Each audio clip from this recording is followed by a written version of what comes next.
გამარჯობა, ეს დიდი ვეზირის მორიგი ეპიზოდია, მე შოთა თხელიძე ვარ. პირველ რიგში მოიწონეთ ვიდეო, გამოიწერეთ არხი და ამისთვის ყველას წინასწარ დიდი მადლობა. დღეს მინდა განვიხილო შეერთებული შტატების სახელმწიფო მდივნისა და პრეზიდენტის მრჩევლის უსაფრთხოების საკითხებში მარკო რუბიოს გამოსვლა მიუნხენის უსაფრთხოების კონფერენციაზე. შეიძლება ოდნავ დაგვიანებით, თუმცა ეს გამოსვლა იყო საკმაოდ საინტერესო და მნიშვნელოვანი იმ გაგებით, რომ ის გარკვეულწილად სურათს გვაძლევს თუ რა საოპერაციო დღესდღეობით ექნება შეერთებულ შტატებს საომავლოდ გლობალურ ასპარეზზე და გვიქმნის იმ სოფხედველობაზე წარმოდგენას, რა სოფხედველობითაც საომავლოდ ამერიკული პოლიტიკური და უსაფრთხოების ელიტები იმოქმედებენ. თავად მარკო რუბიოს გამოსვლა იყო დაახლოებით 20 წუთიანი, თუმცა ამ გამოსვლიდან მე ძირითადი მომენტები ამოვკრიფე, რომელზედაც ღირს კომენტარის გაკეთება და არის საყურადღებო მომენტები. თავად მარკო რუბიოს რაც შეეხება, ის არის მეორე ადამიანი შეერთებული შტატების ისტორიაში, რომელიც ერთდროულად იკავებს როგორც სახელმწიფო მდივნის, ასევე პრეზიდენტის უსაფრთხოების მრჩევლის პოსტებს ჰენრი კისინჯერის შემდგომ. აქვე ხაზგასასმელია ისიც, რომ მარკო რუბიო არ წარმოადგენს ცალსახად ეგრეთ წოდებულ ტრამპიზმის იდეოლოგიას და იმ პოლიტიკურ მოძრაობას, რომელსაც ჩვენ მაგას ვეძახით, Make America Great Again. ის არის ტრადიციული პოლიტიკური ისტაბლიშმენტის სახე ამერიკულ პოლიტიკაში, ნეოკონსერვატიული ფლანგის წარმომადგენელი, რომელიც თავდაპირველად გაკვირვებას იწვევდა თუ რატო აღმოჩნდა თავად ტრამპის სამთავრობო კაბინეტში, თუმცა როგორც ხედავთ, ის ორ საკვანძო პოსტს იკავებს შეერთებული შტატების სამთავრობო კაბინეტში, ამიტომაც ჩვენ მისი სიტყვა უნდა განვიხილოთ როგორც გრძელვადიანი სტრატეგია შეერთებული შტატების. იმ გაგებით, რომ მაგალითად ხშირად არის საუბარი, რომ ტრამპის შემდგომ შეიძლება ხელისუფლებაში კვლავ დაბრუნდნენ დემოკრატები და შეერთებული შტატების საგარეო პოლიტიკა შეიცვალოს. თუმცა, როგორც გითხარით, მარკო რუბიო არის ეგრეთ წოდებული ორპარტიული კონსენსუსის გამომსახველი პერსონა შეერთებული შტატების პოლიტიკაში. მოდი დავიწყოთ თავად რუბიოს გამოსვლის განხილვა.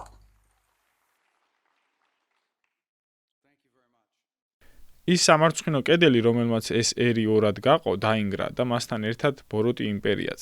აღმოსავლეთი და დასავლეთი კვლავ ერთიანი გახდა. მაგრამ ამ ტრიუმფის ეიფორიამ სახიფათო ილუზიამდე მიგვიყვანა, რომ ჩვენ შევედით, ციტატა, ისტორიის დასასრულს, რომ ყველა ერი ახლა ლიბერალური დემოკრატია იქნებოდა, რომ ვაჭრობითა და მხოლოდ კომერციით ჩამოყალიბებული კავშირები ახლა ეროვნულობას ჩაანაცვლებდა, რომ წესებზე დაფუძნებული გლობალური წესრიგი, ზედმეტად გამოყენებული ტერმინი, ახლა ეროვნულ ინტერესებს ჩაანაცვლებდა და რომ ახლა საზღვრების გარეშე სამყაროში ვიცხოვრებდით, სადაც ყველა მსოფლიოს მოქალაქე გახდებოდა. ეს იყო სულელური იდეა, რომელიც უგულებელყოფდა როგორც ადამიანურ ბუნებას, ასევე უგულებელყოფდა 5000 წელზე მეტი ხნის ჩაწერილი კაცობრიობის ისტორიის გაკვეთილებს და ეს ძვირად დაგვიჯდა. ამ ილუზიაში ჩვენ თავისუფალი და შეუზღუდავი ვაჭრობის დოგმატურ ხედვას მივახციეთ, მაშინაც კი, როდესაც ზოგიერთი ერი იცავდა თავის ეკონომიკას და სუბსიდირებდა თავის კომპანიებს, რათა სისტემურად შეემცირებინა ჩვენი ეკონომიკა, ჩვენი ქარხნების დახურვით, რამაც გამოიწვია ჩვენი საზოგადოებების დიდი ნაწილის დეინდუსტრიალიზაცია, მილიონობით სამუშაო ადგილი საზღვარგარეთ გაგზავნა და ჩვენი კრიტიკული მიწოდების ჯაჭვების კონტროლი, როგორც მოწინააღმდეგებისთვის, ასევე მეტოქეებისთვის გადაეცა. ჩვენ სულ უფრო ხშირად ვაძლევდით ჩვენს სუვერენიტეტს საერთაშორისო ინსტიტუტებს, მაშინ როდესაც ბევრმა სახელმწიფომ ინვესტიცია ჩადო მასობრივ სოციალურ სახელმწიფოებში, თავდაცვის უნარის შენარჩუნების ფასად. ეს მაშინ როდესაც სხვა ქვეყნებმა ინვესტიცია ჩადეს კაცობრიობის ისტორიაში ყველაზე სწრაფ სამხედრო გაძლიერებაში და არ ყოყმანობდნენ მკაცრი ძალის გამოყენებას საკუთარი ინტერესების განსახორციელებლად. კლიმატის კულტის დასამშვიდებლად ჩვენ საკუთარ თავს დავაკისრეთ ენერგეტიკული პოლიტიკა, რომელიც აღარიბებს ჩვენს ხალხს, მაშინაც კი, როდესაც ჩვენი კონკურენტები იყენებენ ნავთობს, ქვანახშირს, ბუნებრივ გაზს და სხვა ყველაფერს, არამხოლოდ მათი ეკონომიკის გასაძლიერებლად, არამედ ჩვენი ეკონომიკის წინააღმდეგ ბერკეტად გამოსაყენებლად. და საზღვრების გარეშე სამყაროსკენ სწრაფისას ჩვენ გავუღეთ კარი მასობრივი მიგრაციის უპრეცედენტო ტალღას, რომელიც საფრთხეს უქმნის ჩვენი საზოგადოებების ერთიანობას, ჩვენი კულტურის უწყვეტობას და ჩვენი ხალხის მომავალს. ჩვენ ეს შეცდომები ერთად დაუშვით და ახლა ერთად ჩვენი ხალხის წინაშე ვალდებული ვართ თვალი შევავლოთ ამ ფაქტებს. პრეზიდენტ ტრამპის მმართველობის დროს ამერიკის შეერთებული შტატები კვლავ აიღებს განახლებისა და აღდგენის ამოცანას, რომელსაც ამოძრავებს მომავლის ხედვა, რომელიც ისეთივე ამაყი, სუვერენული და სასიცოცხლოდ მნიშვნელოვანი იქნება, როგორც ჩვენი ცივილიზაციის წარსული. და საჭიროების შემთხვევაში ჩვენ მზად ვართ ეს მარტომაც გავაკეთოთ. თუმცა ჩვენი უპირატესობა და იმედია, რომ ამას თქვენთან ერთად, ჩვენს მეგობრებთან ერთად მოვახერხებთ. მარკო რუბიო აქ აკრიტიკებს გლობალიზაციას და მის მთავარ მახასიათებელს, ეგრეთ წოდებულ უნივერსალიზმის პრინციპს და ის ჩამოთვლის იმ ძირითად კომპონენტებს, რომლებმაც პრაქტიკაში არ იმუშავეს გლობალიზაციის მთავარ მახასიათებლებს. პირველი აქ ეხება ის იდეოლოგიას, რომ გლობალიზაციამ უნივერსალურ იდეოლოგიად გამოაცხადა ლიბერალიზმი და რომ მსოფლიოში ყველა ადამიანს საერთო ასე ვთქვათ კულტურული მსოფლმხედველობით უნდა ეცხოვრა. მეორე აქ ის ეხება ორგანიზაციულ სისტემებს, საერთაშორისო ორგანიზაციებს, რომლებიც შეიქმნა ამ პერიოდში და გარკვეულწილად ამ ორგანიზაციებმა მულტილატერალიზმის პრინციპმა, მრავალმხრივობამ შეზღუდა შეერთებული შტატების მოქმედების არეალი, ფუნქციური არეალი და მან და საბოლოო ჯამში აი ამ შეზღუდვებმა შეერთებული შტატების ინტერესების წინააღმდეგ იმუშავეს. მესამე კომპონენტი, რომელსაც აქ მარკო რუბიო აკრიტიკებს, არის თავისუფალი ვაჭრობის პრინციპი, რითაც დასავლური საზოგადოებების დეინდუსტრიალიზაცია მოხდა და წარმოების გატანა მესამე სამყაროში და ეს პროცესი გამოიყენეს სხვა ქვეყნებმა, ამ შემთხვევაში ის მიანიშნებს ჩინეთზე, რომელმაც ამ წარმოების ათვისებით მოახდინა ტექნოლოგიური გადაიარაღება და ეკონომიკური განვითარება საბოლოო ჯამში. ამასთანავე ის აკრიტიკებს დესუვერენიზაციის პროცესს, რომელიც ასევე გამოიწვიეს ლიბერალურმა საერთაშორისო ორგანიზაციებმა, რომელმაც შეზღუდეს დასავლური ქვეყნების ქმედებები და ეს მდგომარეობა ასევე გამოიყენეს სხვა ისეთმა ურჩმა ქვეყნებმა და მათ მოახდინეს საკუთარი სამხედრო შეიარაღების და უსაფრთხოების გაძლიერება. ასევე ის შეეხო მიგრაციის საკითხსაც, რომ გლობალიზაცია მოიტანა უკონტროლო მიგრაცია და თავად ამ უკონტროლო მიგრაციამ გამოიწვია დასავლური საზოგადოებების შიდა სოციალური ქსოვილების მორღვევა, რომელმაც ასე ვთქვათ დაარტყა დასავლურ კულტურასა და ცივილიზაციას. ესეც არის კონსერვატიული კომპონენტი თანამედროვე ამერიკული საგარეო პოლიტიკისა, რომელსაც ამ შემთხვევაში გამოხატავს მარკო რუბიო. სწორედ აქ ევროპაში შეიქმნა სამყარო, რომელმაც მსოფლიოს მისცა კანონის უზენაესობა, უნივერსიტეტები და სამეცნიერო რევოლუცია. სწორედ ამ კონტინენტმა შვა მოცარტი და ბეთჰოვენი, დანტე და შექსპირი, მიქელანჯელო და დავინჩი, ბიტლზი და როლინგ სტოუნი. და ეს არის ადგილი, სადაც სიქსტის კაპელის თაღოვანი ჭერი და კიოლნის დიდი საკათედრო ტაძრის მაღალი შუბები მოწმობს ჩვენი წარსულის სიდიადეს და ღმერთის რწმენას, რომელმაც შთააგონა ეს საოცრებები. ისინი წინასწარ განსაზღვრავენ საოცრებებს, რომლებიც გველოდება მომავალში, მაგრამ მხოლოდ იმ შემთხვევაში, თუ ჩვენ არ ვწუხართ ჩვენი მემკვიდრეობის მიმართ და ვიამაყებთ ამ საერთო მემკვიდრეობით. შეგვიძლია ერთად დავიწყოთ ჩვენი ეკონომიკური და პოლიტიკური მომავლის წარმოსახვისა და ჩამოყალიბების პროცესი. დეინდუსტრიალიზაცია გარდაუვალი არ იყო. ეს იყო შეგნებული პოლიტიკური არჩევანი, აწლეულების განმავლობაში მიმდინარე ეკონომიკური წამოწყება, რომელმაც წაართვა ჩვენს ერებს მათი სიმდიდრე, მათი წარმოების შესაძლებლობები და მათი დამოუკიდებლობა. ჩვენ დავკარგეთ ჩვენი მიწოდების ჯაჭვის სუვერენულობა. ეს სისულელე იყო. ეს იყო ჩვენი ეკონომიკის სულელური, მაგრამ ნებაყოფლობითი ტრანსფორმაცია, რამაც ჩვენი საჭიროებებისთვის ხებზე დამოკიდებული და კრიზისამდე სახიფათოდ დაუცველი გაგვხადა. მასობრივი მიგრაცია არ არის და არ იყო უმნიშვნელო საზრუნავი. ეს იყო და კვლავ რჩება კრიზისად, რომელიც ტრანსფორმაციას და დესტაბილიზაციას ახდენს საზოგადოებებზე მთელს დასავლეთში. ერთად შეგვიძლია ჩვენი ეკონომიკის რეინდუსტრიალიზაცია და ჩვენი ხალხის დაცვის შესაძლებლობების აღდგენა. თუმცა ახალი ალიანსის მუშაობა არ უნდა იყოს ორიენტირებული მხოლოდ სამხედრო თანამშრომლობასა და წარსულის ინდუსტრიების დაბრუნებაზე. ის ასევე უნდა იყოს ორიენტირებული ჩვენი საერთო ინტერესებისა და ახალი საზღვრების წინ წაწევაზე, ჩვენი გამომგონებლობისა, ჩვენი კრეატიულობისა და დინამიური სულისკვეთების გათავისუფლებაზე ახალი დასავლური საუკუნის ასაშენებლად. ეს არის კომერციული კოსმოსური მოგზაურობა და უახლესი ხელოვნური ინტელექტი, სამრეწველო ავტომატიზაცია და მოქნილი წარმოება, კრიტიკული მინერალებისთვის დასავლური მიწოდების ჯაჭვის შექმნა, რომელიც დაცული იქნება გარე ძალების გამოძალვისგან. გაერთიანებული ძალისხმევა, რათა კონკურენცია გაუწიოთ ბაზრის წილის მოსაპოვებლად გლობალური სამხრეთის ეკონომიკებს. ერთად ჩვენ შეგვიძლია არა მხოლოდ დავიბრუნოთ კონტროლი ჩვენ საკუთარ ინდუსტრიებსა და მიწოდების ჯაჭვებზე, ჩვენ შეგვიძლია ავყვავდეთ იმ სფეროებში, რომლებიც განსაზღვრავს 21 საუკუნეს. მაგრამ ჩვენ ასევე უნდა მოვიპოვოთ კონტროლი ჩვენს ეროვნულ საზღვრებზე. ჩვენს ქვეყნებში შემოსული ადამიანების და მათი რაოდენობის კონტროლი ქსენოფობიის გამოხატულება არ არის. ეს სიძულვილი არ არის. ეს ეროვნული სუვერენიტეტის ფუნდამენტური აქტია. ამის შეუსრულებლობა კი უბრალოდ ჩვენი ხალხის წინაშე ჩვენი ერთ-ერთი ყველაზე ძირითადი მოვალეობის უარყოფაა. ეს ჩვენი საზოგადოებების სტრუქტურისა და თავად ჩვენი ცივილიზაციის გადარჩენისთვის გადაუდებელი საფრთხეა.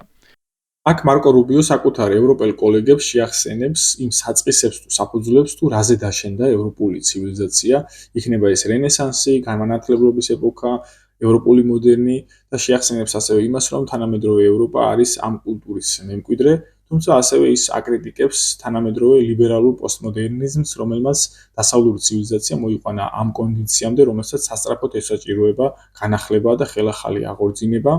ის ასევე ლიბერალურ იდეოლოგიურ ინდოქტრინაციას აბრალებს იმ ეკონომიკურ პოლიტიკებს, რომელმაც საბოლოოდ გამოიწვია დეინდუსტრიალიზაცია და კაპიტალის გადინება დასავლური სამყაროდან და ასევე ამ იდეოლოგიურ ინდოქტრინაციას აბრალებს ამ უკონტროლო მიგრაციას, რომელმაც ასევე გამოიწვია, როგორც ვახსენე, დასავლური კულტურებისა და საზოგადოებების ქსოვილის მორღვევა.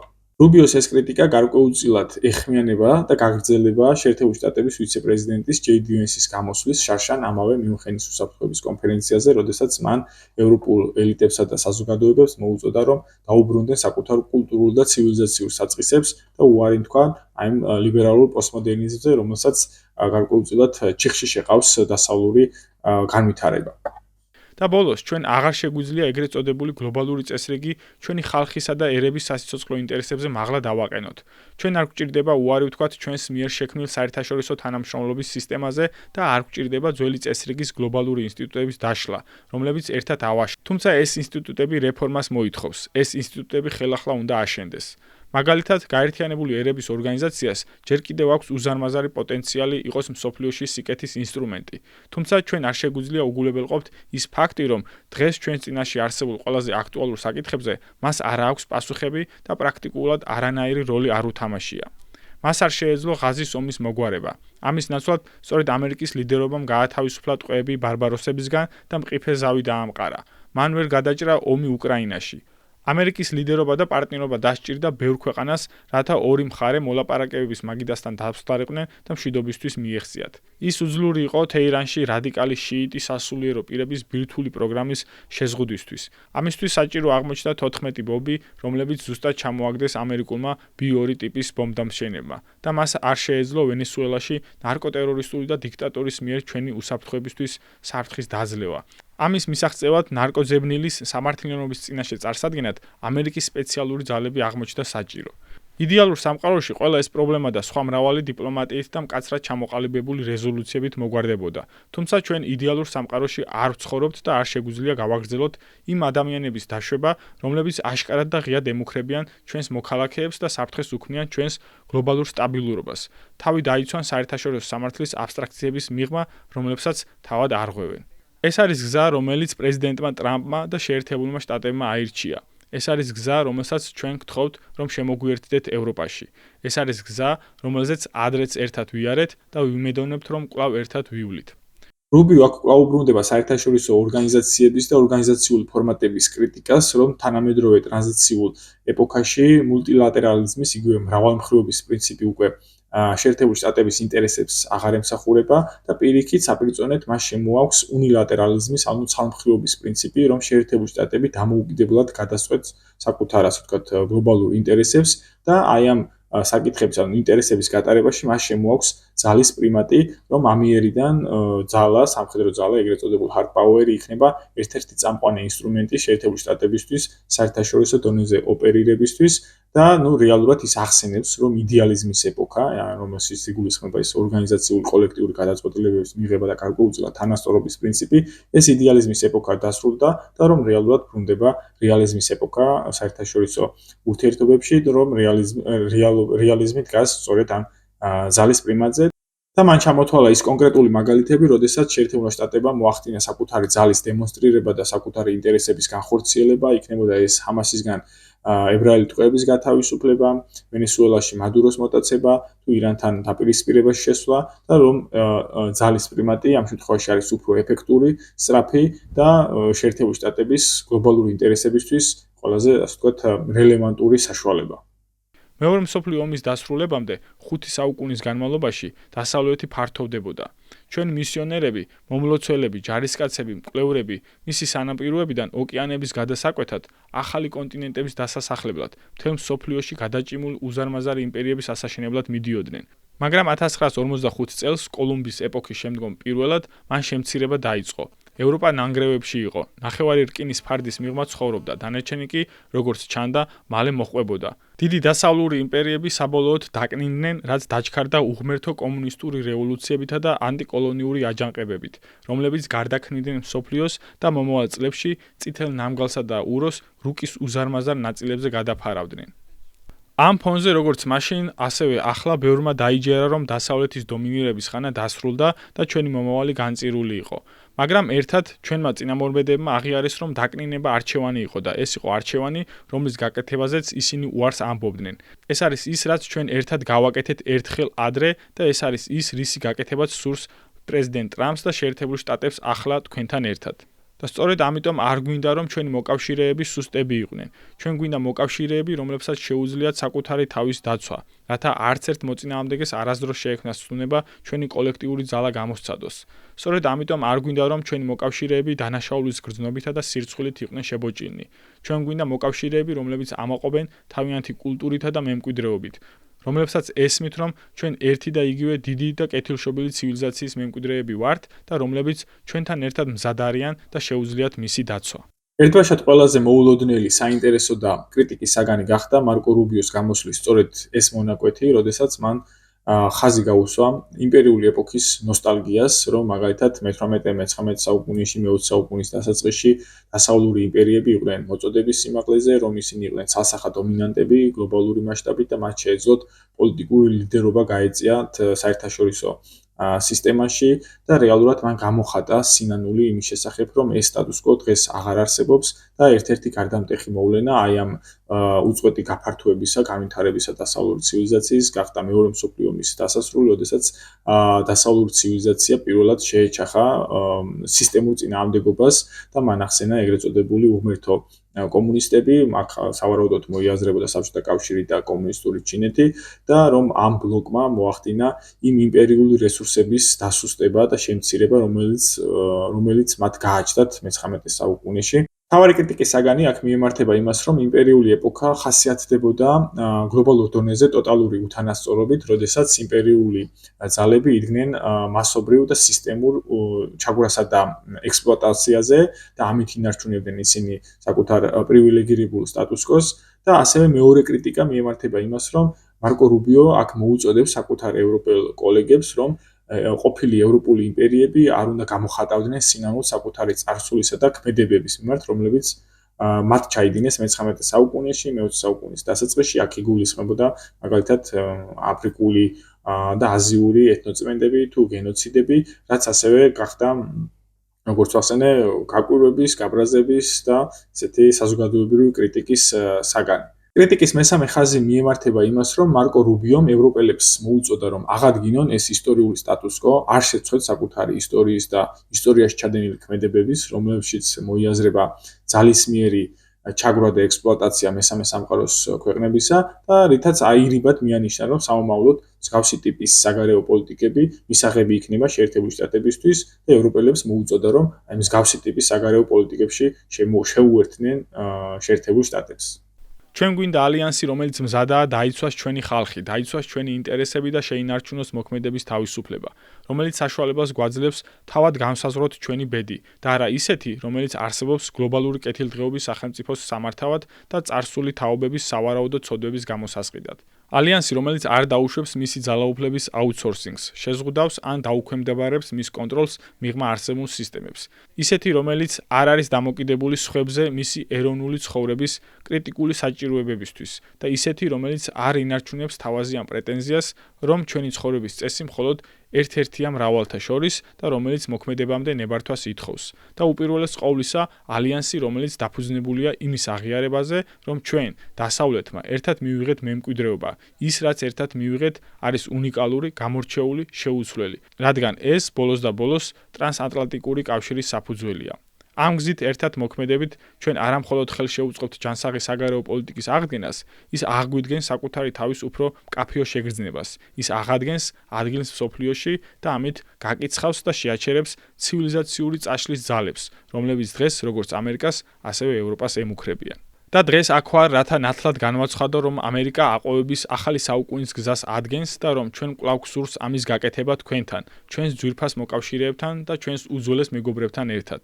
ჩვენ გვსურს ეს თქვენთან ერთად გავაკეთოთ, ევროპასთან, რომელიც ამაყობს თავისი მემკვიდრეობითა და ისტორიით, ევროპასთან, რომელსაც აქვს თავისუფლების შექმნის სული, რომელმაც გემები გაგზავნა უცნობ ზღვებში და შუა ჩვენი ცივილიზაცია, ევროპასთან, რომელსაც აქვს თავდაცვის საშუალებები და გადარჩენის ნება. ჩვენ უნდა ვიამაყოთ იმით, რაც ერთად მივაღწიეთ გასულ საუკუნეში, მაგრამ უნდა შევხვდეთ და მივიღოთ ახლის შესაძლებლობები, რადგან გუშინდელი დღე დასრულდა, მომავალი გარდაუვალია და ჩვენი ბედი ერთად გველოდება. რეალურად აქ მარკო რუბიო იმეორებს ევროკავშირის ყოფილი ეგრეთ წოდებული საგარეო საქმეთა მინისტრის ჟოზე ბორელის სულისკვეთებას, როდესაც მან ევროპაში ადარა ედემის ბაღს, ხოლო დანარჩენი სამყარო ჯუნგლებს და მარკო რუბიომ აქაც მოუწოდა კოლექტიურ დასავლეთს, რომ ჩამოაყალიბონ ისეთი ალიანსი, რომელიც არ დაექვემდებარება საერთაშორისო ორგანიზაციებს, საერთაშორისო სამართალს, ის იმოქმედებს ცალმხრივად უნილატერალურად საკუთარი გლობალური ინტერესების დასაცავად, მათ შორის ძალისმიერადაც, რადგან მათ შეაკავონ ეგრეთ წოდებული, როგორც მან ახსენა, ცივილიზაციის წამშლელი ძალები, რომელშიც ალბათ მოიაზრებიან შეერთებული შტატების მთავარი გეოპოლიტიკური კონკურენტები, იქნება ეს ჩინეთი, რუსეთი, თუ მაგალითად ამ შემთხვევაში ირანიც. ამით მარკო რუბიომ ხაზი გაუსვა იმას, რომ დასავლური კულტურა, დასავლური ცივილიზაცია, დასავლური ცხოვრების წესი და განვითარების გზა არის რეალურად უნიკალური და უპირატესი სხვებთან შედარებით. მან ასევე მოუწოდა ევროპელებს, რომ იბრძოლონ საკუთარი პრივილეგირებულობის შესანარჩუნებლად, რომ ეს სტატუს კვო არ დაირღვეს და რომელიმე ქვეყანა მესამე სამყაროდან არ გახდეს დასავლური დეკადანსის მიზეზი, რაც საბოლოოდ ნიშნავს იმას, რომ სამომავლოდ შეერთებული შტატები ევროპასთან ერთად იბრძოლებს გლობალური უთანასწორობის შესანარჩუნებლად, რაც უნდა ხისტად, პრაგმატულად ან ძალაუფლებრივად ჭრიდეს ეს და მარკო რუბიოს განცხადებით თავარი ასე ვთქვათ მიზანი შეერთებული შტატების საგარეო პოლიტიკაში იქნება ზუსტად აი ამ გლობალური უპირატესობის შენარჩუნება სამომავლოდ. დღეისათვის სულ ეს იყო, შეგახსენებთ, მოიწონოთ ვიდეო და გამოიწეროთ არხი. ეს დიდი ვეზირია, მე შოთა თხელიძე ვარ, დროებით.